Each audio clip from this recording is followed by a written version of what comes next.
6, 7, 8.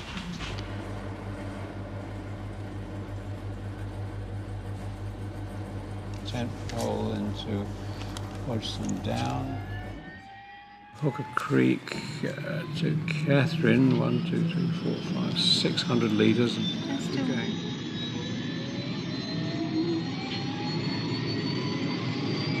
A couple hundred litres flying around, just enough. There's no better way to see Australia. The chopper allows you to look down on the landforms, and many of them are really very beautiful.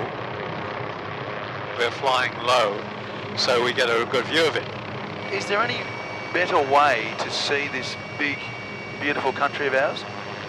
Well, I can't think of a better way. I think we use our flying camper van to a great advantage.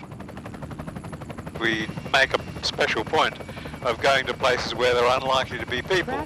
So if there's a track within the nearest 30 or 40 kilometres, that's even just a dirt track, we're not going to go there.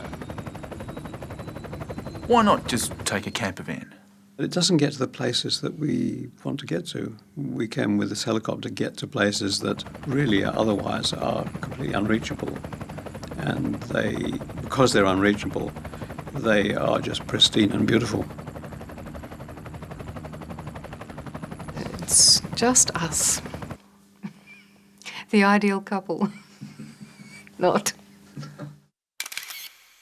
I wanted to get out into the bush, I wanted to take photographs, and now this idea of the helicopter just put it all together, because I could use this helicopter for going out in the bush.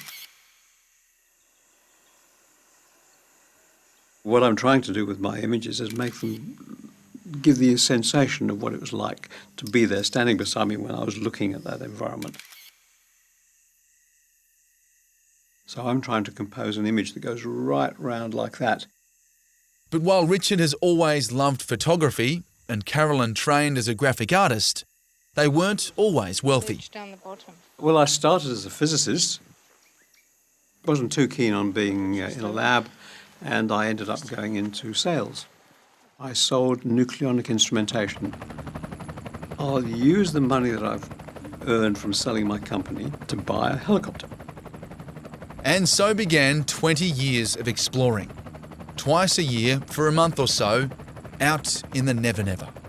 And this time, they've agreed to take Sunday night.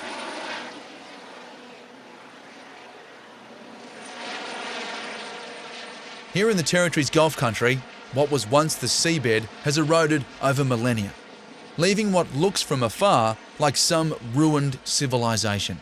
They're called lost cities, and they erode in the form of pillars. And they have amazing colour and they have an amazing aura as well. I found that location when I was travelling back to Sydney from Darwin one time, and I discovered it had water running, like permanent water, river running between the orange pillars. I thought, that's really unusual, let's go and have a look at that. It gives you this amazing feeling.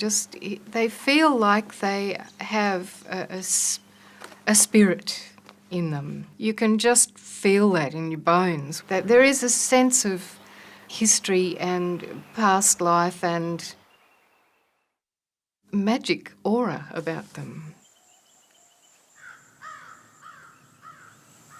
Walking through these ancient columns, you can't help but feel like you're being watched.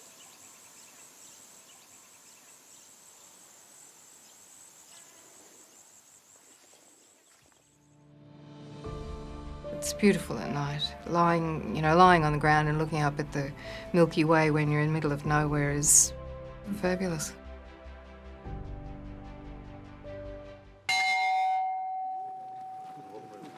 And then out in these vast spaces are the people of the outback.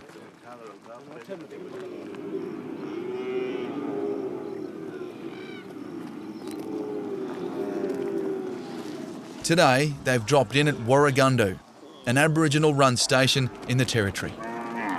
It's very satisfying to think that there's an organisation out there that's training young Aboriginal people to be on their own tribal land and have that unbroken link with the past.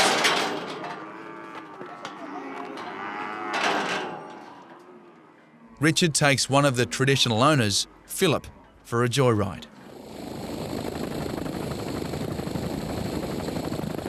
It's like being on a racetrack.